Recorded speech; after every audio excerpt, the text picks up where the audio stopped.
आदरणीय अध्यक्ष महोदय, मैं आपके माध्यम से सभा को बताना चाहूंगी कि आर्टिफिशियल इंटेलिजेंस अपने आरंभिक दौर से गुजर रहा है।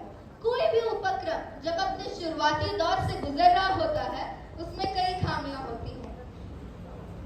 एआई भी इसी समस्या का सामना कर रहा है, मगर माननीय नेता विपक्ष को खामियां ही देखनी है तो मेरी सलाह है कि आप अपना नजरिया बदलें।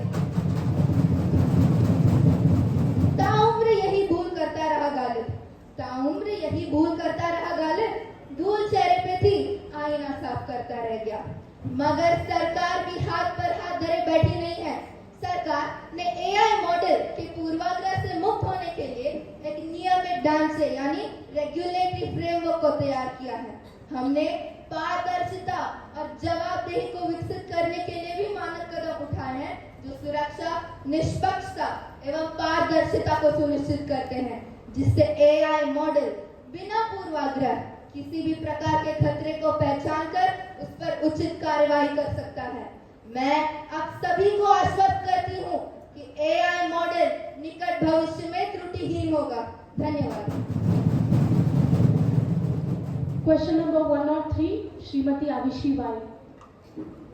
I would like to thank the Honorable Speaker for giving me this opportunity to speak on an important topic of road accidents and would like to highlight this matter. Will the Minister of Road Transport and Highways be pleased to state the number of road accidents reported during the last 3 years and the current year, and whether the victims of road accidents are provided with free medical treatment, and if so, the details thereof? What are the estimated funds required for such treatment and funds released for this during the said period? What are the other initiatives taken by the government to prevent accidents on national highways, and whether the number of road accidents have increased in the country despite the several measures taken by the government in this regard during each of the last 3 years and the current year? Thank you, Speaker. Honorable Minister of Road Transport and Highways. Respected Speaker, ma'am, we are trying to resolve the issues in a planned way. The number of accidents in 2018 and 2019 were 22,961, and in 2023, the number of accidents took place were 18,972. Hence, they are decreasing, not increasing, my dear opposition member. And I wanted to say that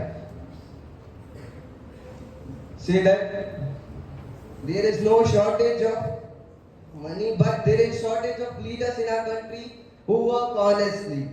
We have provided free medical treatment to the victims of road accidents on national highways. The estimated funds is released to the financial year 2023 to 2024 is around 570 crore, out of which 18 crore has been allocated for the states and 90 crore has been released to NHAI, National Highways Authority of India, and it is used to work on medical expenses that are required. Thank you, Speaker ma'am. Supplementary question, Srimati Dikshita Singh. आदरणीय अध्यक्ष महोदय, सड़क परिवहन और राजमार्ग मंत्री का दावा है कि भारत 1 वर्ष के भीतर ही अमेरिकी सड़क बुनियादी ढांचे की बराबरी कर सकता है। मैं वापस दोहरा देती हूँ, 1 वर्ष के भीतर। परंतु मुझे बात बड़ी निराशा के साथ कहनी पड़ रही है महोदय कि जैसे हमारे देश की सड़कों की स्थिति है, मुझे नहीं लगता ये कार्य 1 वर्ष के भीतर संभव हो पाएगा। अध्यक्ष महोदय जी, आप लोग मेरी बात का विश्वास करें या न करें, परंतु एक बार आप लोग खुद ही उन सड़कों का मुआयना कराइए। मैं विश्वास के साथ कह सकती हूँ, सड़क का बुनियादी ढांचा बदले या न बदले, परंतु हम जैसे लोगों का बुनियादी ढांचा जरूर बदल जाएगा। मंत्री जी, मेरा आपसे सीधा सवाल है कि क्या आपकी सरकार यात्रा समय और सड़क दुर्घटनाओं को कम करने के लिए कुछ कर भी रही है या नहीं? क्योंकि अभी आप ही ने फरमाया 2023 में 18,972 सड़क दुर्घटनाएं हुई। मैं वापस दोहरा दूं, 18,972 सड़क दुर्घटनाएं। अगर आपकी सरकार ऐसी लापरवाही करती रही तो ना जाने और कितने लोग गाल में समा बैठेंगे। अध्यक्ष महोदय जी, मैं गुजारिश करती हूँ सरकार से कि वे इन सब मामलों पर विशेष ध्यान दें और इनके प्रति एक ठोस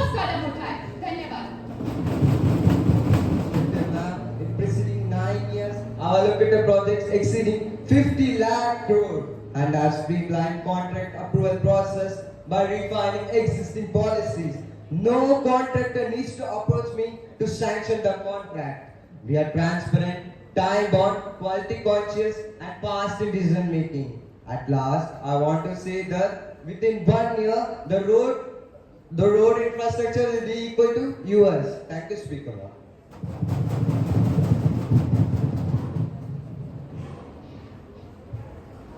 Question number 104, Srimati Drishti Sharma. धन्यवाद महोदय। महाप्रलय की प्रतिध्वनियों में भी जो सत्ता सोती है, यह मेरी आवाज उनको दे रही चुनौती है। नहीं जगे तो नहीं जगे, नहीं जगे तो नहीं जगे घर फूंक हवन करने वाले, जिनके नगमों पर शर्मिंदा स्वयं भी होती है, यह मेरी आवाज उनको दे रही चुनौती है। माननीय अध्यक्ष महोदय, मैं आपके माध्यम से सरकार तथा रक्षा मंत्री से यह प्रश्न पूछना चाहती हूँ कि कश्मीर में लगातार बढ़ रहे आतंकी गतिविधियों के कारण कई माएं अपने बेटे खो रही हैं, कई बच्चे अनाथ हो रहे हैं और ना जाने कितनी बेटियों के तो सुहाग उजड़ रहे हैं और यह बात वर्तमान सरकार के लिए बेहद ही शर्मनाक बात है। तो मेरा प्रश्न माननीय मंत्री जी से यह है कि कश्मीर में रह रहे नागरिकों एवं हमारे जवानों की सुरक्षा हेतु वो कौन सी योजनाएं बना रहे हैं? धन्यवाद महोदय। Honorable Defense Minister, please. नहीं महोदय, तो बात रही उत्तर पूर्वी राज्यों में नशीले पदार्थों की तस्करी के बारे में, तो रक्षा मंत्रालय सीमा सुरक्षा बढ़ा रही है। इस विषय पर रक्षा मंत्रालय द्वारा कई महत्वपूर्ण कदम भी उठाए जा रहे हैं। कश्मीर में चल रहे काउंटर टेररिज्म ऑपरेशंस को मजबूती से चलाया जा रहा है, साथ ही में आतंकवादी तंत्र को समाप्त करने पर जोर दिया जा रहा है। इतना ही नहीं, सुरक्षा को और बढ़ाने के लिए डिफेंस ग्रुप्स को मंजूरी दी गई है। इन ग्रुप्स की स्थापना इसलिए की गई है ताकि सीमावर्ती ग्रामीण अपने आप को अधिक सुरक्षित महसूस कर सके एवं उन्हें मौलिक अधिकार और मदद मिल सके। माननीय महोदय, मैं यह विश्वास से कह रहा हूं कि कश्मीर में रहने वाले हर एक व्यक्ति को भय के साए में नहीं जीना होगा। धन्यवाद महोदय। Supplementary question, Shriman Aman Barua. धन्यवाद महोदय। मैं देश के उस हिस्से के बारे में बात कर रहा हूँ जिसे अपने प्राकृतिक संसाधन तथा सांस्कृतिक परंपराओं के कारण एक विशेष महत्व प्राप्त है। जी हाँ, मैं उत्तर पूर्वी राज्यों की बात कर रहा हूँ, किंतु यहाँ पर भी अब सीमा पार से बढ़कर आतंकवाद और नशीले पदार्थों की तस्करी की समस्या निर्मित हो गई है। नशीले पदार्थ तथा ड्रग्स खुलेआम स्कूली बच्चों तक पहुंचाए जा रहे हैं। जी हाँ, उन मासूमों तक जिन्हें शुगर और ब्राउन शुगर में अंतर नहीं पता, जो हमारे देश को जड़ से खोखला कर रहा है। माननीय महोदय जी, मैं सरकार से यह जानना चाहता हूँ कि समाज में फैल रही इस बुराई को जड़ से खत्म करने के लिए सरकार क्या कदम उठा रही है? इस गंभीर विषय पर हम सीमा सुरक्षा बढ़ा रहे हैं, साथ ही में निगरानी प्रणाली भी मजबूत की जा रही है। रक्षा मंत्रालय और गृह मंत्रालय मिलकर बहुत से प्रयास कर रहे हैं। माननीय महोदय, अब मैं इन सब चीजों का जिक्र इधर तो नहीं कर सकता क्योंकि ऐसी कई गोपनीय बातें हैं जो हमारे मंत्रालय तक सीमित रहे तो बेहतर होगा। वो कहते हैं ना, ऐ शहीदे मुल्को मिल्लत, मैं तेरे ऊपर निसार, ले तेरी हिम्मत का चर्चा गैर की महफिल में है। वक्त आने दे, दिखा देंगे तुझे ए आसमां, हम अभी से क्यों बताएं क्या हमारे दिल में है, क्या हमारे दिल में है। महोदय, मैं उन उत्तर पूर्वी राज्यों में रहने वाले हर एक नागरिक को यह आश्वासन दिलाता हूं कि हमारी सरकार उन्हें नशे के शिकंजे से मुक्त रखेगी। धन्यवाद महोदय। Question number 105, Srimati Vaishnavi R. माननीय अध्यक्ष महोदय, मैं आपके माध्यम से सरकार तथा विशेष रूप से नागरिक उड्डयन मंत्री जी से यह प्रश्न पूछना चाहती हूँ कि जून 2024 में दिल्ली हवाई अड्डे पर जो दुर्घटना हुई, सरकार या मंत्री जी बता सकते हैं इसके पीछे की जो किसकी लापरवाही का नतीजा है? क्या मंत्री जी और उनकी सरकार इस दुर्घटना की जिम्मेदारी लेगी? यह पहली बार नहीं है, ऐसे हादसे पहले भी 2010 और 2020 में भी हो चुके हैं। दिल्ली हवाई अड्डा अंतर्राष्ट्रीय स्तर पर बढ़ते हुए हवाई अड्डों में से एक है, जो वैश्विक उड्डानों का प्रमुख केंद्र है, जहां भारतीय यात्रियों के साथ दुनिया भर की यात्री आवागमन करते हैं। और अगर ये हवाई अड्डा महफूज नहीं तो बाकी जगहों का क्या पूर्व के हादसे से हमने कुछ नहीं सीखा? माननीय महोदय, मैं सरकार से ये पूछना चाहती हूँ कि यात्री तथा विमान क्षेत्र सुरक्षा के लिए वह क्या कदम उठा रही है ताकि भविष्य में ऐसे दुर्घटनाओं की पुनरावृत्ति ना हो सके। धन्यवाद महोदय। Honorable Civil Aviation Minister, please. माननीय महोदय, हमारी सरकार यात्री सुरक्षा और विमान क्षेत्र सुरक्षा को लेकर बहुत गंभीर है। दिल्ली हवाई अड्डे पर हुई दुर्घटना के पीछे के कारण का विश्लेषण हम बहुत जल्द करेंगे। दिल्ली हवाई अड्डे के टर्मिनल 1 पर छत गिरने की घटना के बाद हमारी सरकार ने अनेक कदम उठाए हैं।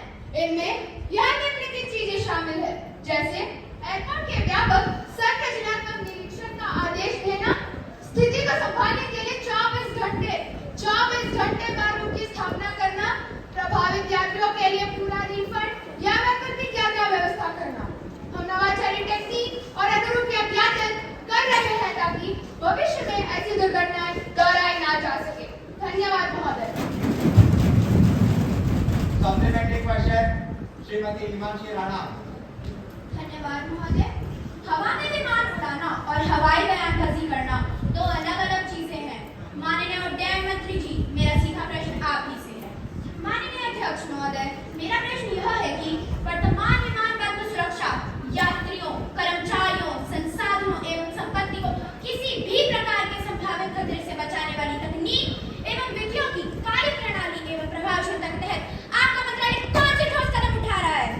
साथ ही साथ इसे और बेहतर बनाने के लिए क्या प्रयास किया जा रहा है? धन्यवाद। माननीय महोदय, मैं आपके द्वारा विपक्ष को यह बताना चाहती हूँ कि हवा में न सरकारें बना करती है न चला करती है। जहाँ तक सुरक्षा का सवाल है, मौजूदा सरकार इसके लिए प्रतिबद्ध है एवं निरंतर उत्कृष्टता की ओर अग्रसर है।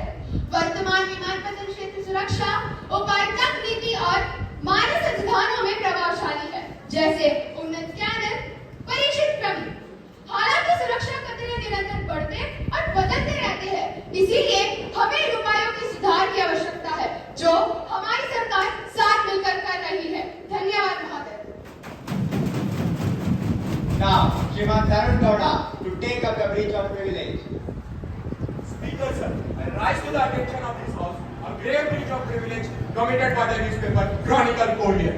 The newspaper has published a highly confidential and distorted account of the recent parliamentary debate on the proposed amendments to the Indian Constitution.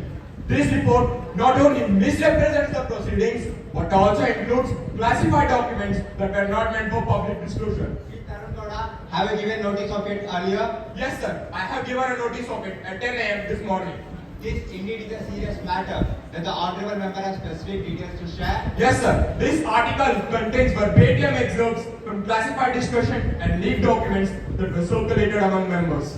I will examine the notice and accompanying document to determine its validity, and then I will allow the matter to be raised in the House.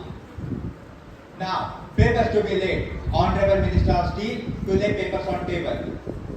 Honorable Speaker, sir, with your permission, I rise to lay on the table a copy of review by the government of the working of the Steel Authority of India Limited, New Delhi, for the year 2022 to 2023.